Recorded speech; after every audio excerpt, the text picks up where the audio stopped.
Jesus tinha medo de perder Judas e não de ser traído por ele. Judas saiu de cena. Sua mente estava bloqueada. Sua emoção tensa e angustiada o impedia de pensar. Os computadores não têm o fantástico mundo das emoções e por isso são livres para abrir arquivos. Por ser incomparavelmente mais complexo, o ser humano não tem essa liberdade. A emoção determina o grau de abertura e o fechamento dos arquivos existenciais. A emoção nos liberta ou nos aprisiona. As pessoas mais lúcidas, incluindo intelectuais, reagem como crianças ao calor das tensões. Há meses, a emoção de Judas obstruíra os principais arquivos de sua memória, comprometendo a construção de cadeias de pensamentos inteligentes. Judas já não era mais livre em sua mente. Os treinamentos de Jesus já não produziam o mesmo impacto. Ele interpretava gestos e palavras do mestre com grandes distorções. O sinédrio tinha medo de prender Jesus publicamente. O risco de uma revolta popular era grande.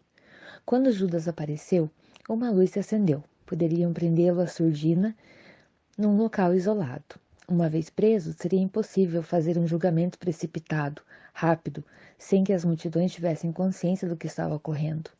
Era uma oportunidade única. No momento da traição, Jesus provou mais uma vez que estava procurando reconquistar Judas, dando-lhe outra oportunidade de repensar sua atitude. Judas veio na frente da escolta e o beijou. Jesus se deixou beijar. Embora confuso, Judas conhecia seu mestre. Bastava um beijo para identificá-lo. Sabia que não seria repreendido. Como comentei em outros textos dessa coleção, Jesus teve uma atitude ímpar. Fitou o traidor e o chamou de amigo. Mateus capítulo 26, versículo 50. O mestre dos mestres golpeou o coração de Judas com seu amor.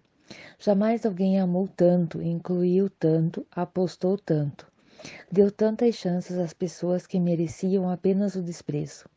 Judas não esperava esse golpe, saiu de cena perplexo. As pessoas que fizeram guerras defendendo o cristianismo, como nas cruzadas, as fizeram em nome do Cristo imaginário e real. O Cristo real foi o que amou seu traidor. O Cristo real foi o que cometeu loucuras de amor por cada ser humano. Foi o que teve coragem de esquecer a sua dor para pensar na dor do outro, mesmo que o outro fosse um carrasco. Se Jesus chamou seu traidor de amigo, quem pode decepcioná-lo? Ninguém. Que erro uma pessoa precisa cometer contra ele para fazê-lo desistir dela? Nenhum.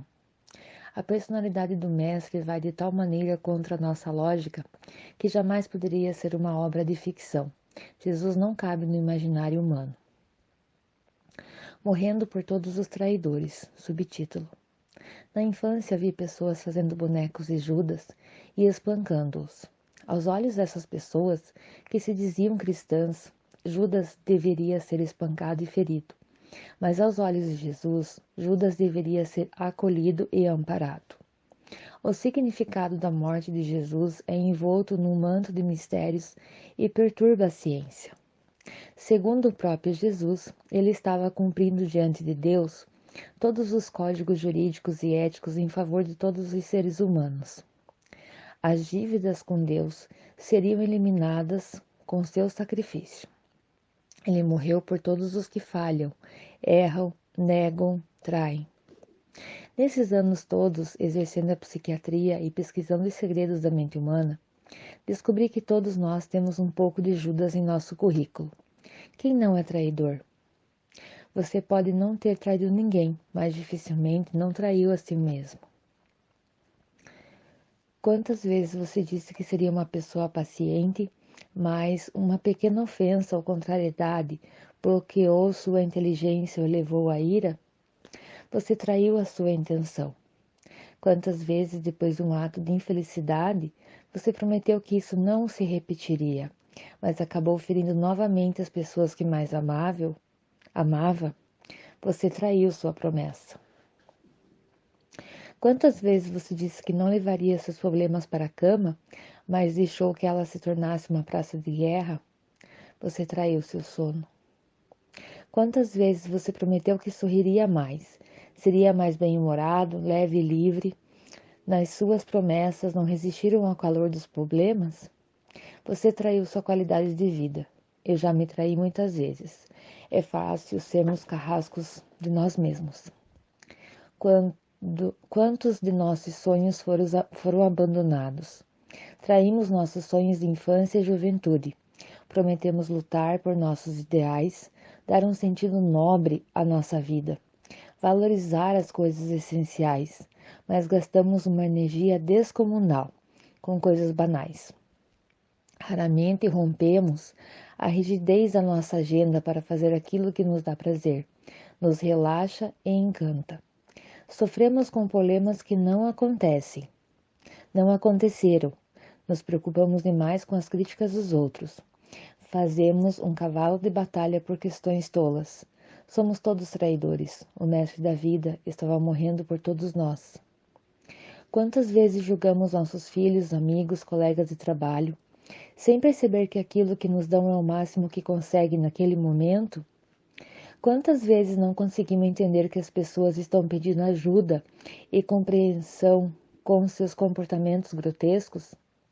Em vez de acolher o pedido, atiramos pedras. Quantas vezes cobramos às pessoas o que elas não têm capacidade de dar? Somos punitivos e autopunitivos. Não temos compaixão dos outros, nem de nós mesmos. Quantas vezes traímos Deus?